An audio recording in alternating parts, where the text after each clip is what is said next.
여러분 안녕하십니까? 코스피가 오후 들어 상승폭을 키우고 있습니다. 2차 전지와 반도체주가 화력을 더하고 있는데 올해 마지막 FOMC를 앞두고 기준금리 인하 기대감이 커지고 있습니다. 최윤아 기자. 네, 최윤아입니다. 네, 코스피가 상승폭을 키우고 있군요. 네, 상승 출발한 뒤 외국인 매도세에 하락했던 코스피가 4,100선을 회복한 뒤 4,130대 중반에서 거래되고 있습니다. 특히 오후 들어 상승폭을 키우며 4,135.8까지 치솟기도 했습니다. 기관 매수세가 유입됐는데요. 오전에 약세를 보였던 SK하이닉스는 4분기 호실적 전망에 3%대 강하게 상승하고 있습니다.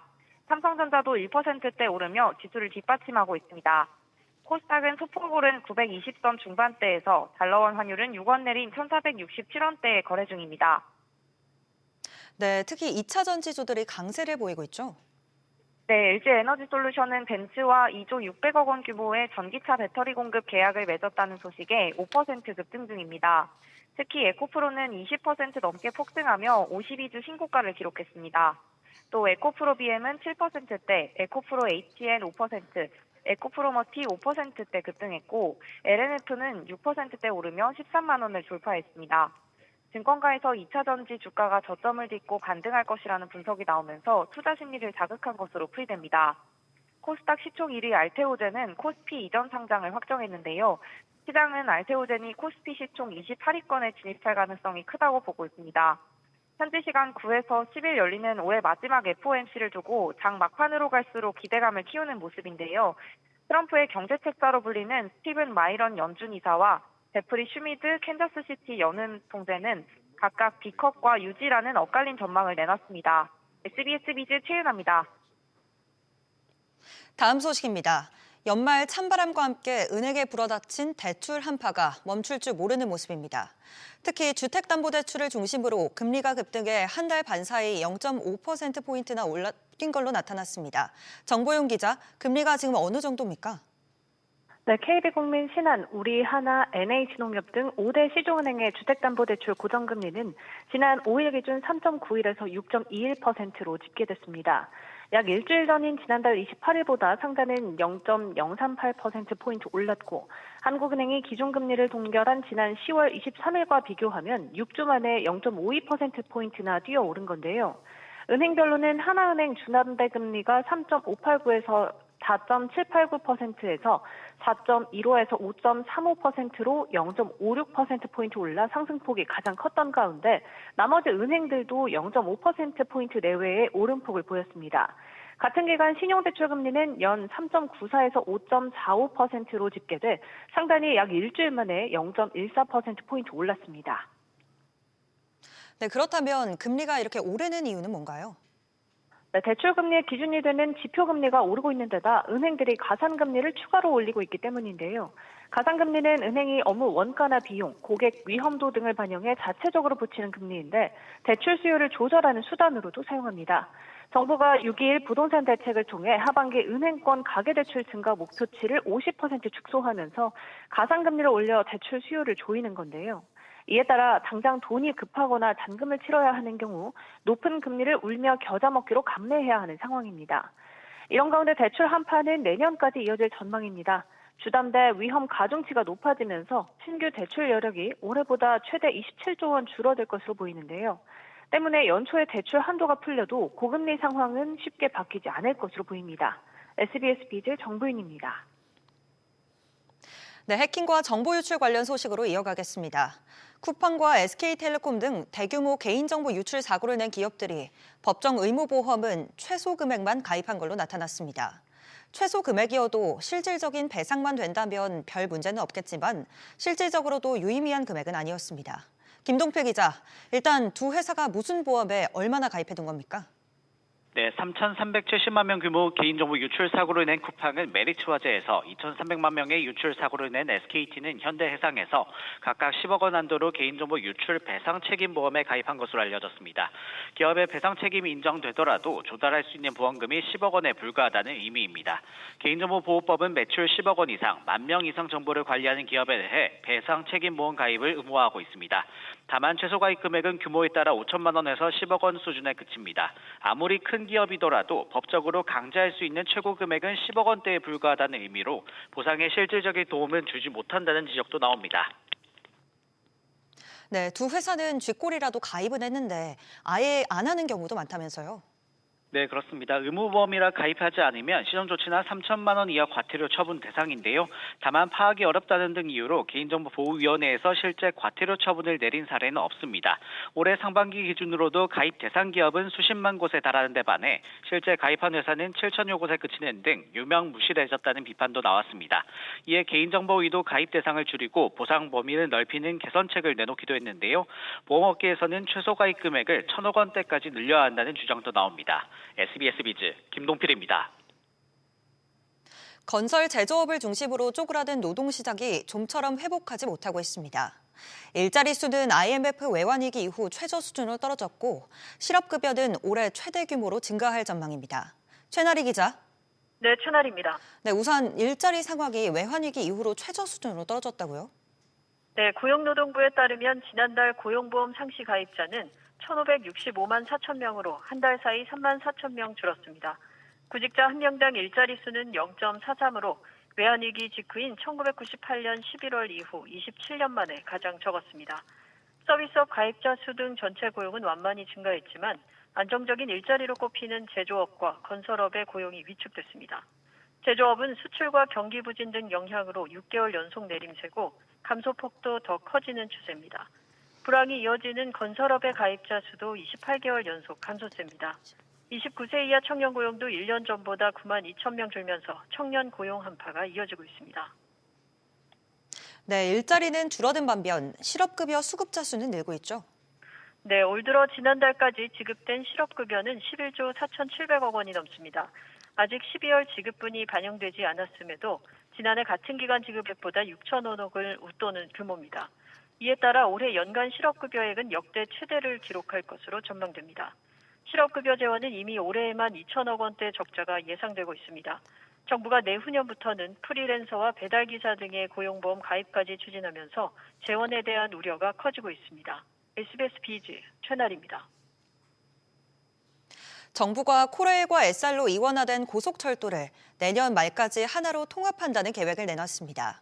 현재 수서역에선 SRT만, 서울 용산역에선 KTX만 이용할 수 있는데요. 내년 초 수서역에서 KTX 투입을 시작으로 소비자 열차 이용 편의성을 높여간다는 계획입니다. 최지수 기자. 네, 최지수입니다. 네, 내년 3월부터 교차 운행이 시작된다고요? 네, 내년 3월부터 수서역에서 KTX를 탈 수 있게 됩니다. 구체적인 노선 편성은 확정되지 않았지만 수서발 경부선, 호남선 등에서 KTX를 이용하게 될 것으로 보입니다. 이후 국토부는 혼합 운행을 점차 늘려서 좌석을 최대한 확보하고 내년 말까지 코레일과 SR을 최종 통합시킨다는 계획입니다. SRT보다 좌석이 2배 많은 955석을 갖춘 KTX1을 내년 초 수서역에 투입하면 혼잡도가 낮아질 거라는 게 국토부 설명입니다. 다만 반대로 서울역에서 부산역으로 향하는 경부고속선은 선로 용량이 차 있어 당장 SRT를 투입하긴 어려운 상황입니다. 최종 통합 시 코레일은 하루 16,000석의 좌석 증가 효과가 있다고 주장하고 있습니다.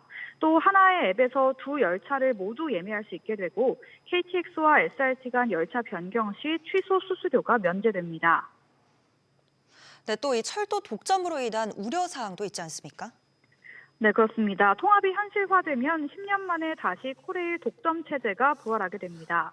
현재는 SR이라는 대체제가 있어 코레일이 요금을 함부로 올릴 수 없지만 독점 시 되려 요금 인상 여지가 확대된다고 보는 시각도 있습니다. 철도 요금은 14년째 동결돼 인상 압력이 높은 상황입니다. 국토부도 요금에 대해선 연구 용역을 거쳐야 한다며 말을 아끼고 있는데요. 좌석이 충분히 증가한다는 점이 입증되면 가격을 낮추거나 인상을 억제할 가능성이 생긴다는 뉘앙스입니다. 증가되는 좌석 수도 주행거리 변동에 따른 안전성 검증이 필요해 좀 더 확인이 필요하다는 설명입니다. 서비스 질 하락도 우려됩니다. 실제 코레일은 2016년 SR 출범 이후에야 마일리지 제도를 부활시킨 바 있습니다. SBS 비즈 최지수입니다. 경찰이 온라인상에서 명동 신세계백화점을 폭파하겠다는 글을 올린 협박범들에게 수천만 원대 손해배상을 청구했습니다. 허위 협박에 특공대까지 투입된 만큼 형사처벌과는 별도로 사회적 비용에 대한 책임을 묻겠다는 취지입니다. 자세한 내용 취재기자 연결해 알아보겠습니다. 류선우 기자. 네, 류선우입니다. 네, 협박범들에게 손해배상 청구 소송이 제기됐군요. 네, 경찰청에 따르면 지난 8월 한 유튜브 게시물에 내일 신세계 오후 5시에 폭파한다는 댓글을 단 20대 남성에게 경찰이 손해배상을 청구했습니다. 손배소 규모는 1,200만 원대입니다.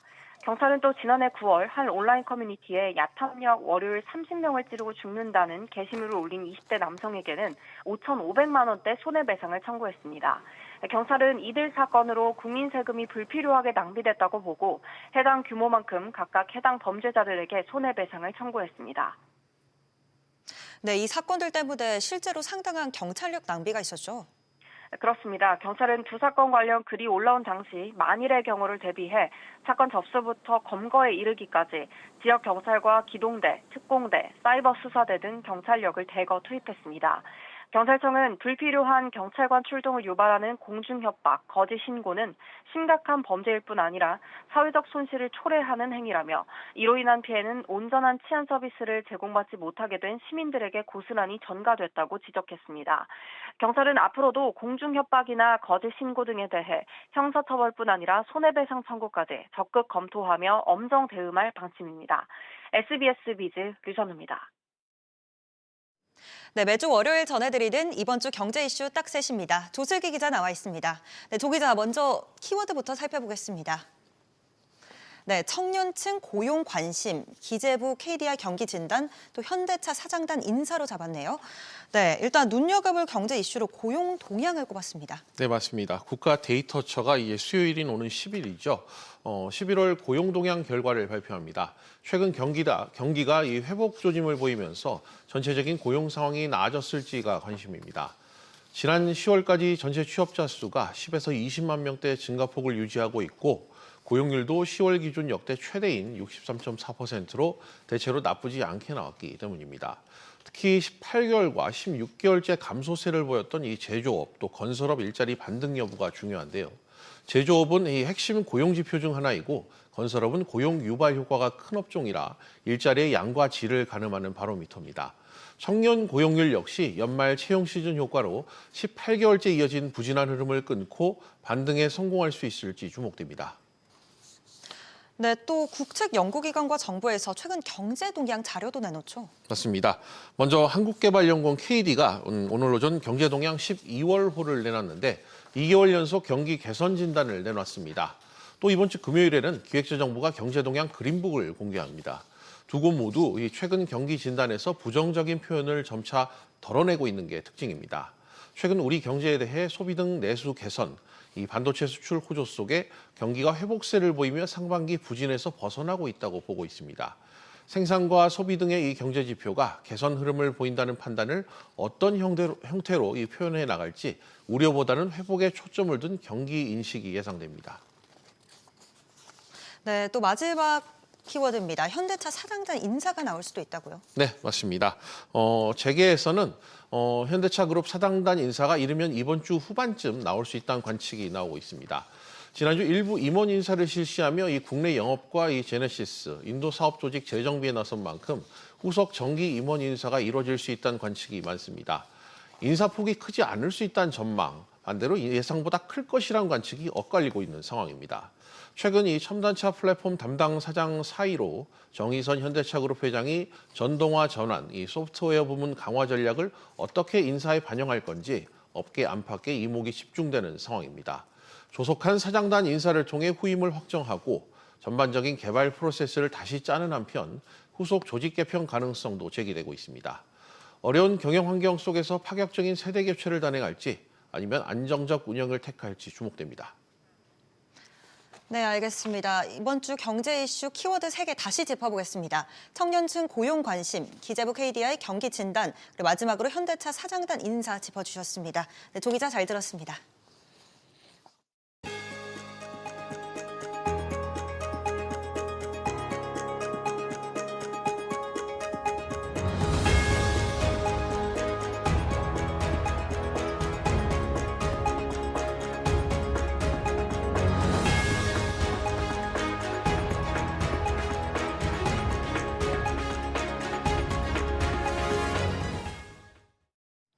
내년부터 미성년 자녀를 제대로 양육하지 않은 부부는 자녀 사망 시 유족연금을 받을 수 없게 됩니다. 이른바 구하라법으로 상속권을 잃은 부모에게 재산이 돌아가지 않도록 한 원칙이 국민연금에도 적용된 겁니다. 이한나 기자, 유족연금에 구체적으로 어떤 변화가 생기는 건가요? 네, 양육 의무를 저버린 부모에게 경제적 이득이 원천 차단됩니다. 최근 국회 본회의를 통해 국민연금법 개정안이 통과된 데 따라서인데요. 개정안에는 미성년 자녀에 대한 부양 의무를 다하지 않은 부모가 자녀 사망 시 국민연금에서 지급되는 각종 유족급여를 받을 수 없다는 내용이 핵심적으로 담겼습니다. 기존에는 부모가 실제로 자녀를 돌보지 않았더라도 법적 상속권이 남아 있었는데요. 때문에 자녀가 사망했을 경우 유족연금이나 보험금 성격의 급여를 챙겨가는 일이 가능했습니다. 하지만 이번 개정으로 이런 유형의 얌체수급에 제동이 걸릴 것으로 보입니다. 네, 키우지 않은 부모는 받을 수 없다는 원칙을 제도화한 셈인데 왜 이런 조치가 이뤄진 거죠? 네, 이번 개정은 연예인 고 구하라 씨 사례에서 촉발된 구하라법의 취지를 국민연금 제도에도 반영한 겁니다. 자녀를 방치하거나 유기했음에도 사망 이후 재산이나 연금을 가져가는 모순을 끊기 위한 겁니다. 지급이 제한되는 범위도 넓은데요. 법원에서 상속권 상실 판결을 받은 부모에 대해 국민연금공단이 유족연금과 미지급급여, 반환일시금, 사망일시금 지급을 모두 거절할 수 있게 됩니다. 이 제도는 내년 1월 1일부터 시행됩니다. SBS 비즈 이한나입니다. 고혈압이나 당뇨 같은 만성 질환은 물론 병원 치료도 중요하지만 일상에서의 건강 관리가 특히 더 중요합니다. 평소에 건강을 관리하면 병원에서 돈을 덜 쓸 테니 건강보험 재정 측면에서도 중요하죠. 이런 가운데 정부가 건강관리를 잘할 경우 혜택을 주던 시범사업을 대폭 확대한 걸로 확인됐습니다. 어떤 시범사업인지 단독 취재한 기자 연결해 짚어보겠습니다. 정윤영 기자, 흔히 걸으면 돈 준다라는 사업으로 우리 지역은 해당이 안 되다 했던 분들 많으실 텐데 어떤 사업에 무슨 변화가 생긴 겁니까? 네, 정식 명칭은 건강생활 실천 지원금제입니다. 참여할 수 있는 대상자는 예방형과 관리형으로 나뉘는데요. 예방형은 만 20세에서 64세 중 건강관리가 필요한 국민, 관리형은 고혈압, 당뇨병 환자입니다. 관리형 사업은 전국적으로 실시되고 있지만 예방형은 서울 노원, 경기 안산, 전북 전주 등 15곳만 진행되고 있는데요. 정부가 예방형 시범지역을 50곳까지 이달 중 확대할 예정입니다. 또 건강관리를 통해 얻은 포인트는 온라인 쇼핑몰이나 전국 의원에서 진료비로 사용할 수 있는데요. 의원에서 사용 시 카드를 발급받은 뒤 진료비를 결제해야 되는데 이 과정이 고령자들에게는 어렵다는 지적이 있어 해당 절차를 생략하는 방안도 준비 중입니다. 현재 관련 시스템 정상 작동 확인을 위해 시범 테스트가 진행되고 있습니다. 네, 정부가 이 사업 확대를 결정한 이유는 뭔가요? 네, 초기 건강관리에 돈을 쓰는 게 건강보험 재정을 지키는 일이라는 판단에서입니다. 정부는 당장 내년에 건강보험이 적자로 전환되고 2033년이면 준비금이 소진될 것으로 예상했는데요. 이와 관련해 지난 9월 구윤철 경제부총리는 노력은 적고 보장은 큰 것이 문제라며 사전적으로 건강을 유지해 인센티브를 주면 건강보험의 수혜를 받는 사람이 줄어 지출도 절감될 것이라고 말했습니다. 이에 정부는 현재 시범 운영 중인 건강생활 실천 지원금제를 본격적으로 확대하는 한편 보건소 등에서 제대로 활성화되지 못한 유사 사업들도 함께 넓히는 방안을 검토하고 있습니다. SBS 비즈 정윤영입니다. 한국개발연구원 KDI는 소비를 중심으로 경기가 개선되고 있다고 2달 연속 진단했습니다. KDI는 12월 경제동향 자료를 통해 건설업의 부진이 지속되고 있지만 소비 쿠폰 등 정부 지원책의 영향으로 경기는 완만한 개선세가 유지되고 있다고 평가했습니다. 수출은 통상 불확실성 속에 완만한 증가세에 있다고 봤는데 호조를 이끈 반도체도 수출 물량이 점차 조정되고 있다고 분석했습니다.